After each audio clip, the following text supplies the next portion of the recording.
Sorprendente, ¿verdad?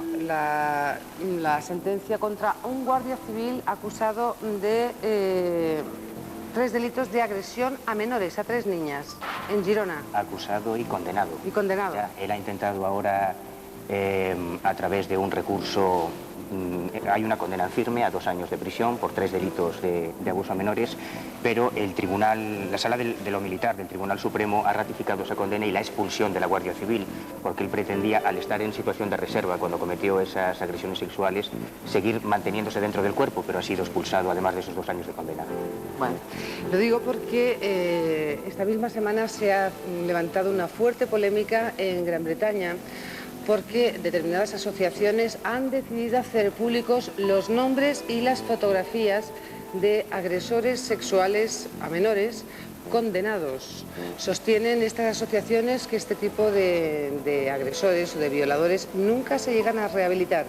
Lo que pasa es que el efecto que ha producido es que mucha gente ha confundido algunas fotografías y, bueno, han llegado a ver agresiones a personas inocentes. Sí, la verdad. ¿Cómo está esa polémica, Manuel? Pues en el punto más álgido, porque este domingo pasado ese periódico ha publicado 34 nuevas identidades, tanto nombres como fotografías, como la ubicación de la residencia de pedófilos, de pederastas convictos, y eso ha provocado, ya la semana pasada, el domingo anterior, había publicado 48 nombres más, pero eso ha provocado un montón de efectos secundarios. Por un lado, agresiones, como bien dices, este mismo domingo por la noche 12 mujeres agredieron a un hombre que creyeron identificar como uno de los pederastas de las fotografías. Era inocente y se tuvo que llevar una paliza pues por ese error. Pero hay otros efectos secundarios graves. Por un lado, los verdaderos pederastas que estaban siendo, cuando un pederasta termina su condena, durante un tiempo está siendo seguido por unos observadores para de alguna manera monitorizar su comportamiento. Pues al aparecer sus nombres ahí se han cambiado de residencia, con lo cual se ha perdido el control de los auténticos pederastas. Además hay otras víctimas secundarias que son las familias. Esos pedófilos tienen madres, tienen padres, tienen hijos, que ellos también están sufriendo ahora ese efecto secundario, ¿no? Pero sobre todo la identificación de personas inocentes quizás sea la circunstancia más grave. Dicen que eso es un tipo de delitos reiterativos, pero ¿hay un perfil de los pederastas? Pues sí, se ha estudiado mucho. La policía en sus publicaciones técnicas ha elaborado incluso en base a los estudios que se han hecho en España, porque ¿Qué también clase de tenemos una rica personas casuística, pues hay datos muy interesantes. Por un lado, presentan un historial familiar de maltrato físico o de abuso sexual y abandono. Además, se detectan características de autoritarismo, personalidad impulsiva, inmadura y con baja autoestima, sentimiento de soledad, aislamiento social, tendencia al alcoholismo, puntuaciones muy altas en la escala de psicopatía y esquizofrenia del MMPI, tendencia a puntuar más alto en las escalas de depresión, paranoia, introversión de ese mismo test, actividad sexual desviada desde edades muy tempranas. Pero yo me quedaría con el primer punto. Todos o un alto porcentaje de los pederastas, como los agresores sexuales, como los violadores en serie, como los asesinos en serie, presentan en su infancia antecedentes de esas mismas tipos de agresiones, pero en ellos, siendo ellos las víctimas. Con lo cual, lo que se está haciendo al agredir a un niño, al agredir a un menor o al someterlo a esos abusos sexuales es gestar la semilla de lo que en el futuro, probablemente de adulto, se convierta a su vez en un agresor sexual. Bueno, pues los niños siguen siendo víctimas de sucesos tremendos. Esta semana hay uno de poner los pelos de punta. Todavía existen antropófagos.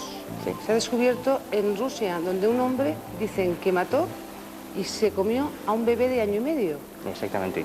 La noticia nos llegaba Eso ha hoy sido por ahora, Teletipos. Probablemente a partir de mañana se publicará en la prensa, pero efectivamente en una ciudad de la Unión Soviética, después de una fiesta familiar de varias personas, uno de los implicados asesinó a una niña de 15 meses exactamente y posteriormente la devoró. Esta misma semana el Komsomolskaya Pravda, que es uno de los periódicos más importantes de Moscú, reflejaba otro caso el miércoles pasado, que también un hombre, esta vez de 50 años, asesinaba a otra persona y posteriormente consumía pues parte de su cuerpo, practicaba la antropofagia, ¿no? Pero hay más casos de eso. No, es que en el primer caso, además, parece ser que la borrachera era tan descomunal que ni siquiera los propios familiares de este niño se dieron cuenta que el chaval había desaparecido. ¿Cómo sería la borrachera? No se percataron hasta el día siguiente que pasaron los efectos del alcohol. Sí, lo que pasa es que en la Unión Soviética estamos empezando a conocer ahora este tipo de casos que han existido siempre. Y quizá el más dramático de todos, el más espeluznante, y es un dato a tener en cuenta, es que Andrei Chikatilo, el asesino en serie más feroz de todos los tiempos, autor de la muerte de 55 mujeres y niñas, también practicaba la antropofagia y también consumía algunas vísceras, parte de sus víctimas. Y hasta que no se cerró este caso, que duró 15 años de investigación, oficialmente no existía ni la antropofagia, ni los asesinos en serie, ni los asesinos sexuales en la Unión Soviética. Ahora están empezando a salir esos casos, pero han existido siempre. Pero han existido siempre, quiere decir que son personas que, claro, enfermas, evidentemente. No. ¿No? No. Los asesinos en serie o los violadores en serie pueden ser, básicamente, a grosso modo, por un no meternos... antropófago, una persona Sí. que encuentre placer comiendo carne humana. Pueden ser psicópatas o psicóticos. Si son psicóticos, efectivamente, hay una patología psíquica que puede tener un tratamiento y, por tanto, no son imputables desde el punto de vista legal. Pero si lo que se diagnostica es una psicopatía, son perfectamente conscientes de lo que están haciendo. Lo que ocurre es que en las características psicológicas del psicópata está, por ejemplo, la falta de empatía con la víctima. Saben que están haciendo mal, pero no les importa.